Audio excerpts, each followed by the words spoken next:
माधवपुर से काशीपुर रामू के लिए नौकरी की तलाश में जा रहे थे। बादल छाए हुए थे, बारिश होने वाली थी। अरे चाचा, ये बैल तो मेरे से भी ज्यादा आलसी हैं। कब तक ऐसे हिलते डुलते काशीपुर पहुंचेंगे?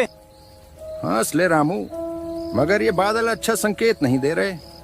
बारिश आएगी और ये जंगल का रास्ता रात में ठीक नहीं। अरे चाचा, बारिश आएगी तो क्या, भीग जाएंगे, नहा लेंगे, गर्मी में ठंडक मिलेगी, मजा आएगा। अरे मजा? रामू, तुझे होश कब आएगा? तू हंसी मजाक में सब भूल जाता है, लेकिन ये जगह खेल तमाशे की नहीं है।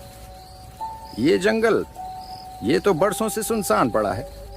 कहानियों में तो ये तक कहा जाता है कि रात के समय यहाँ भूत प्रेत अपना डेरा डालते हैं। ओहो चाचा, भूत प्रेत? अरे अब आप भी वही कहानियां सुनाने लगे। बिल्कुल गांव की बूढ़ी अम्मा जैसी बातें कर रहे हो आप। वो भी तो हर मोड़ पर भूत दिखा देती हैं, कभी पीपल के पेड़ पर, कभी सुनसान कुएं के पास। सच कहूं तो आपकी बातें सुनकर मुझे डर से ज्यादा हंसी आ रही है। तभी बिजली जोर से गरजने लगती है। दोनों ऊपर की ओर देखने लगते हैं। चाचा, ये बादल तो ऐसे लग रहे हैं जैसे कोई बड़ा तूफान ला रहे हो। कहीं हम फंस ना जाए। मैंने तुझे पहले ही कहा था ना, जल्दी निकलना था, पर नहीं, तुझे तो बातें बनाने से ही फुर्सत नहीं मिलती। अब देख, ये बैल भी बार बार रुक रुक कर चल रहे हैं, जैसे इन्हें भी रास्ता अच्छा न लग रहा हो। बारिश होने से पहले हमें कहीं रुकने की जगह देखनी होगी। अरे चाचा, अभी आपने जिस जगह का नाम लिया था वही शायद हमारे सामने है। देखो ना, उस ओर से हल्की हल्की रोशनी झिलमिला रही है। लगता है कोई इमारत है। और गौर से देखो, ऊपर बोर्ड पर कुछ लिखा भी दिख रहा है। हाँ, वही होगा, माधवपुर स्कूल। चलो, क्यों ना वहीं चलते हैं। जंगल के बीच में स्कूल? ये तो वाकई अजीब है। कोई गांव बस्ती तो आसपास नहीं दिख रही, चारों तरफ बस घना जंगल। तभी अचानक एकदम से बारिश शुरू हो जाती है। चाचा, इतनी तेज बारिश में अगर हम जंगल में ही भटकते रहे तो और मुसीबत होगी। देखिए, रास्ता पूरा कीचड़ हो गया है। उससे अच्छा है कि हम उस स्कूल के अंदर चले जाएं। कम से कम छत तो मिलेगी। और ये आपकी भूत प्रेत वाली कहानियों पर भरोसा करते रहे ना, तो ठंड और बारिश में यहीं बीमार पड़ जाएंगे। वो दोनों स्कूल की ओर जाने लगते हैं। बाहर से दिखने में स्कूल बहुत ही भयानक लग रहा था, पर बारिश इतनी तेज थी कि उन दोनों के पास वहां रुकने के अलावा कोई और रास्ता नहीं था। बैलगाड़ी से उतरकर वो दोनों स्कूल के अंदर जाने लगते हैं। रामू, एक बार फिर से सोच ले, जंगल के बीचों बीच स्कूल, ये बात गले नहीं उतर रही। देख, ना आसपास कोई गांव है, ना बच्चों की आवाज, ना ही कोई और इंसान। बस अंधेरा, पेड़ों की सरसराहट और ये अचानक बरसात। मुझे तो बहुत अजीब लग रहा है। चाचा, आप तो हर वक्त बस शंका ही करते रहते हो। कभी कहते हो जंगल ठीक नहीं, कभी कहते हो रास्ता मनहूस है। अरे, इन पुरानी कहानियों ने आपको इतना डरपोक बना दिया है कि हर चीज में भूत दिखाई देता है। जरा सोचो, इतनी तेज बारिश में अगर हमें ये स्कूल ना मिला होता तो हम कहाँ जाते? कम से कम छत तो है हमारे सिर पे, और आप हैं कि मिलने वाली राहत में भी सिर्फ शक ही ढूंढ रहे हो। वो स्कूल के अंदर आ जाते हैं, जहां पर कुछ बच्चे नीचे बैठे थे और स्कूल के मास्टर जी उन बच्चों को पढ़ा रहे थे।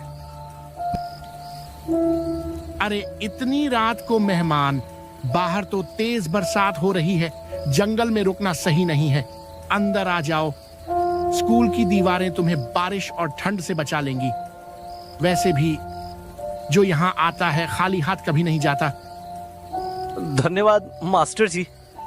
सच में आप तो हमारे लिए देवदूत बनकर आए हैं। इतनी घनी बारिश, अंधेरा और ये सुनसान जंगल, मैं तो सोच रहा था कि अब रात कैसे कटेगी, पर आपकी ये दयालुता हमें हिम्मत दे रही है।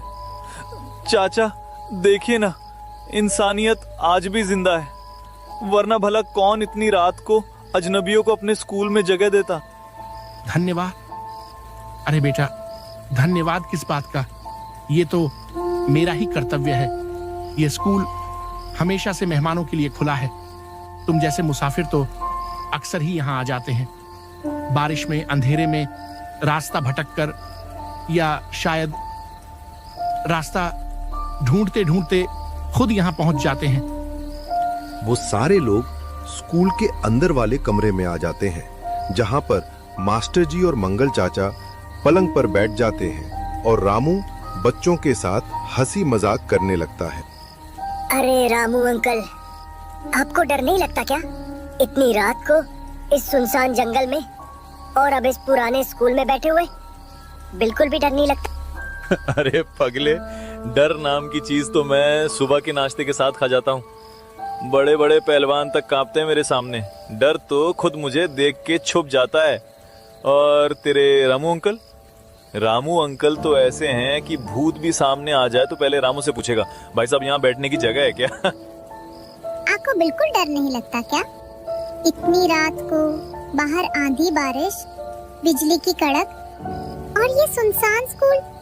हम बच्चों को तो जरा जरा सी आवाज पर डर लग जाता है, लेकिन आप तो हंसते खेलते रहते हैं। क्या आप कभी सच में डरते ही नहीं, या फिर हमें हिम्मत दिलाने के लिए बस दिखावा करते हैं? अरे बेटा, डर नाम की चीज तो मैंने कब की जेब से निकाल कर फेंक दी। बचपन से ही गांव के शेर जैसा रहा हूँ मैं। रात के अंधेरे में लोग खिड़की दरवाजा बंद कर लेते थे और मैं अकेला खेतों में निकल जाता था। कई बार तो जंगली कुत्ते तक मेरा रास्ता देखकर पलट गए।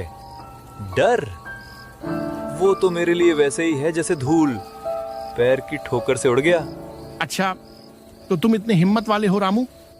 बड़ी बड़ी बातें करना आसान होता है, पर असली हिम्मत तो तब साबित होती है जब दिल की धड़कनें खुद तुम्हें धोखा देने लगें। चलो, आज मैं सबको एक कहानी सुनाता हूं, फिर देखेंगे ये तुम्हारी हिम्मत कितनी देर तक साथ देती है।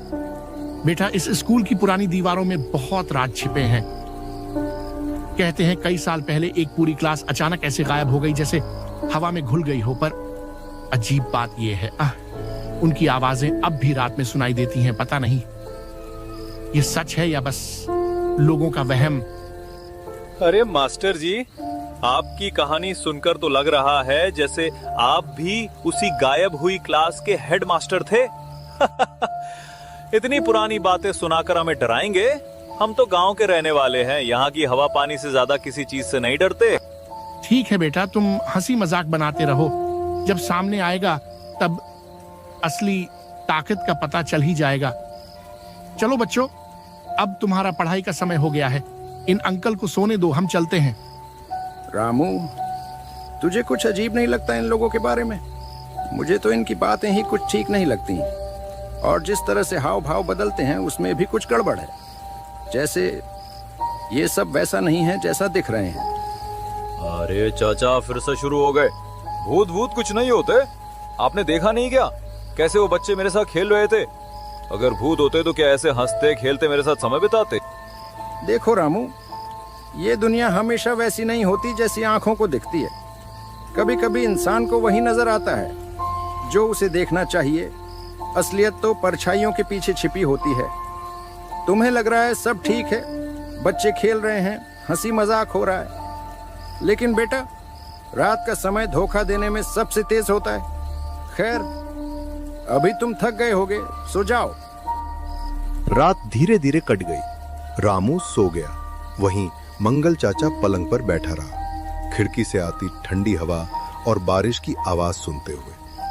अगले दिन रामू और मंगल चाचा जाने के लिए तैयार खड़े थे। अंकल, आप मत जाइए ना। मुझे बिल्कुल भी अच्छा नहीं लग रहा कि आप वहाँ जाएं। आप यही हमारे पास रहें। हम सब चाहते हैं कि आप हमारे साथ ही रहें। अरे बेटा, मुझे जाना तो पड़ेगा, पर कोई बात नहीं, डर मत। मैं वापस आता आता तुमसे मिलके जाऊंगा। तब तक तुम यहीं पढ़ाई करो, अपने दोस्तों के साथ खेलो और अपनी पढ़ाई पर ध्यान दो। कोई बात नहीं बच्चों, अंकल को जाने दो, आप चिंता मत करो। ये अंकल अब हमारे पास ही रहेंगे, चाहे वे खुद को दूर समझें या समय उन्हें यहाँ लाने में देर करे, फिर भी वे हमेशा यहीं आएंगे। बस तुम लोग शांत रहो, अपनी पढ़ाई पर ध्यान दो और कोई फिक्र मत करो। मंगल और रामू बैलगाड़ी पर बैठते हैं और काशीपुर की ओर बढ़ने लगते हैं। अरे रामू, तुमने मास्टर जी की वो बात सुनी? उसने जो अंदाज अपनाया था, मुझे तो उसकी आंखों में एक अजीब सी चमक दिखी, जैसे अंदर से वह बहुत खुश है और कुछ छुपा रहा हो। सच में उसकी यह खुशी और वो रहस्यमय हाव भाव, कुछ तो गड़बड़ है। हाँ चाचा, उसकी ये बात मैंने भी ध्यान से सुनी। भला मैं उनके साथ क्यों रहूं? लगता था जैसे मानो मैं कोई काम करने नहीं आया, बल्कि स्कूल में फिर से दाखिला लेने आया हूं। सच में उसकी बातों और हाव भाव में कुछ अजीब मजाक था, जो सुनकर हंसी भी आती है और हल्का डर भी महसूस होता है। मैं भी तो कब से तुम्हें यही समझाने की कोशिश कर रहा था रामू, पर तुम हो कि मेरी बात सुनने को तैयार ही नहीं थे। बार बार मुझे ये सब कहना पड़ा और तुम फिर भी अपनी समझ पर टिके रहे। खैर, शुक्र है भगवान का कि अब हम आखिरकार काशीपुर पहुंचने वाले हैं। देखो, अब जो भी होगा हम दोनों साथ हैं और सब ठीक रहेगा। दोनों काशीपुर चाय की टपरी पर रुकते हैं। कल रात से ही हम ठंड और बारिश में फंसे रहे और न हमें थोड़ी गर्म चाय मिली, न कुछ खाने को। और वह मास्टर जी, क्या कहूं, ऐसा मास्टर पहले कभी देखा ही नहीं। उसने न हमसे चाय के लिए पूछा, न खाने के लिए कोई बात की। ऐसा लग रहा था जैसे हम यहाँ बस वक्त काटने के लिए ही बैठे हों। ये बातें, ये हंसी मजाक, आप सच में नहीं जानते कि वहाँ क्या सच है। आपको असली सच का कोई अंदाजा तक नहीं है। वो मास्टर, वो स्कूल, वहाँ जो हुआ, उसकी हकीकत आपके समझ से बाहर है। सच कहूं तो वहाँ की हवा और खामोशी भी सिर्फ दिखावा नहीं है। हर चीज में कुछ तो गहरा और डरावना है। डरावना, वो तो मुझे भी थोड़ा सा लगा, पर सच कहूं तो उन बच्चों से मिलकर अच्छा ही लगा। जो डर हमें लग रहा था वो तो कहीं गायब ही हो गया। बिल्कुल भी डरावने नहीं थे, हंसी मजाक कर रहे थे और साथ ही पढ़ाई भी कर रहे थे। सच में उनकी मासूमियत और जोश ने सब डर हल्का कर दिया। अरे भाई, ये तुम क्या कह रहे हो? वो स्कूल इतने सालों से बंद है। वहां के बच्चे और मास्टर जी ये तो कब के मर चुके हैं। सच में उस स्कूल में एक हादसा हुआ था और वही हादसा उनकी मौत का कारण बना। तुम्हें लगता है कि वहां कोई अब जी रहा है? नहीं, सब खत्म हो चुका है। जो तुम्हें हंसते खेलते और पढ़ाई करते हुए दिखाई दे रहा था, वो सब अब बस यादों और परछाइयों का खेल है। ये तुम क्या कह रहे हो भाई? हम तो पूरी रात वहीं थे, उन बच्चों के साथ खेले, बातें की, हंसी मजाक किया, मास्टर जी से भी मुलाकात हुई। उन्होंने तो हमें बड़े अपनापन से समझाया था। और अब तुम कह रहे हो कि वो सब तो बरसों पहले मर चुके हैं। ये कैसे मुमकिन है? हमारी आंखों ने जो देखा, हमारे कानों ने जो सुना, क्या वो सब झूठ था? अगर आप लोगों को मेरी बात पर यकीन नहीं है तो एक काम कीजिए, आप सरपंच जी से जाकर पूछ लीजिए। उन्हें सब सच पता है। इस स्कूल का हर राज, वहां के मास्टर और बच्चों की मौत की पूरी दास्तान, सब उन्हीं से पूछना। गांव में और कोई इतना सच नहीं बताएगा। वो दोनों सरपंच जी के पास जाते हैं। सरपंच जी, हमें आपकी मदद चाहिए। हम कल रात उस पुराने स्कूल में थे, वही जो गांव के बाहर खंडहर सा खड़ा है। हमने वहां बच्चों के साथ खेला, मास्टर जी से बातें की, सब कुछ बिल्कुल सच लगा। मगर आज सुबह चाय वाले भाई ने हमें बताया कि वो स्कूल तो बरसों से वीरान पड़ा है और मास्टर जी और बच्चे तो सालों पहले इस दुनिया को छोड़ चुके हैं। हमें सच सच बताइए सरपंच जी, आखिरकार सच्चाई क्या है? क्या तुम लोग सच में रात उस स्कूल में रुके थे? हे भगवान, तुमने बहुत बड़ी गलती कर दी। वो जगह तो बरसों से बंद है। वहाँ न कोई मास्टर जी है, न कोई बच्चे, सबकी आत्माएं हैं। अब जब तुम वहाँ रात गुजार चुके हो तो इसका मतलब है कि तुम उनकी नजरों में आ गए हो। अम्मा, कृपया हमें कोई रास्ता दिखाइए। अब क्या हो सकता है? हम तो अनजाने में ही वहां ठहर गए थे। वो हादसा क्या था, हमें पूरा सच जानना है, ताकि हम समझ पाएं कि अब हमें किस मुसीबत का सामना करना पड़ेगा। बेटा, सालों पहले उस मास्टर ने बच्चों को स्कूल में कैद कर लिया था। गांव वाले उन्हें बचा न सके, गुस्से में स्कूल जला दिया। मास्टर और बच्चे सब उसी आग में खत्म हो गए। तब से उनकी रूहें वहीं भटक रही हैं, और जो भी वहां जाता है वो उनकी नजरों में आ जाता है। अब तुम दोनों को आज की रात निकालनी होगी। हाँ बेटा, अगर तुम ये एक रात बच गए तो फिर कोई तुम्हारा कुछ नहीं बिगाड़ पाएगा, लेकिन याद रखना ये रात आसान नहीं होगी। हर पल तुम्हारी हिम्मत की परीक्षा होगी। सरपंच जी, हमें आपकी मदद की जरूरत है।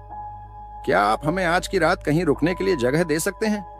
हम बहुत थक चुके हैं और अब तो डर भी और गहरा गया है। बस इतनी गुजारिश है कि कहीं ऐसा ठिकाना बता दीजिए जहां हम चैन से रात काट सकें। सरपंच उन दोनों को अपने साथ आपके पुराने घर में ले आता है। रात भी हो गई थी, अब बस एक रात की बात थी सब ठीक होने के लिए।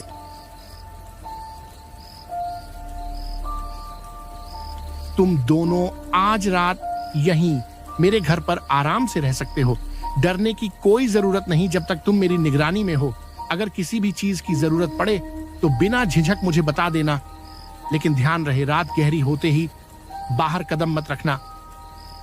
आपका बहुत बहुत धन्यवाद सरपंच साहब, आपने हमारी मदद की, ये हम जिंदगी भर याद रखेंगे। अगर आप न होते तो शायद हम समझ ही नहीं पाते कि हमारे साथ क्या हो रहा है। वो दोनों अंदर बैठे थे। रात और ज्यादा गहरी हो गई थी। तभी कमरे में एक आवाज गूंजती है। अंकल, आप तो हमें वही छोड़ आए, पर हमने आपको नहीं छोड़ा। कौन है? कौन बोल रहा है? सामने तो कोई दिख नहीं रहा। यह आवाज कहां से आ रही है? क्या बात है रामू, इतनी जल्दी भूल गया हमें। कोई बात नहीं, जल्दी याद आ जाएगा। अब तुम दोनों भी हमारे साथ स्कूल चलोगे। कक्षा तुम्हारा इंतजार कर रही है। तभी वो लोग अचानक सामने आ जाते हैं। उनकी आंखें लाल थी, जैसे वो किसी को अपना हिस्सा बनाना चाहती हो। देखो देखो, हमें जाने दो। हमने तुम्हारा क्या बिगाड़ा है? हम तो बस अनजाने में यहाँ रुक गए थे। हमें कोई दुश्मनी नहीं है तुमसे। क्यों हमारे पीछे पड़े हो? हमें छोड़ दो, हमें माफ कर दो। हम कसम खाते हैं दोबारा इस जगह का नाम तक नहीं लेंगे। बस हमें शांति से जाने दो। वो छलावे उनकी और बड़े और उन दोनों को भी अपने आप में समा लिया। अगले दिन रामू और मंगल की खबर सारे गांव में फैल गई। चाय वाला और सरपंच दोनों आपस में बात कर रहे थे। बहुत बुरा हुआ उन बेचारों के साथ। मासूम थे वो। उनको क्या पता था कि जिस स्कूल में पढ़ने जा रहे हैं वही उनकी आखिरी मंजिल बन जाएगी। वो जगह अब शापित हो चुकी है। वहां हर कोना, हर दीवार उनकी चीखों की गवाही देता है। बेचारे तो ये भी नहीं जानते थे कि उनका अंत उसी अंधेरे में उनका इंतजार कर रहा है।